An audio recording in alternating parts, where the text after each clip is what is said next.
Hey everyone, welcome back. Today we're diving into a common issue that can leave you stranded. A Toyota Sienna that just won't crank.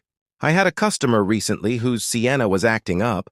Sometimes it would start, but then after sitting for a bit, it would refuse to turn over. This kind of intermittent problem is a classic sign that the starter motor is on its way out.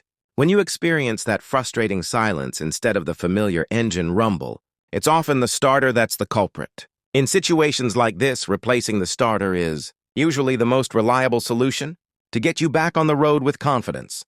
It's interesting to think about how vehicle maintenance can differ.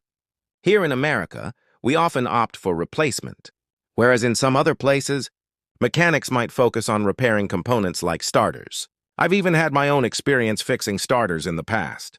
But for a problem like this, a fresh start with a new starter is the way to go for peace of mind. Thanks for joining me today. If you found this helpful, consider following along for more automotive insights.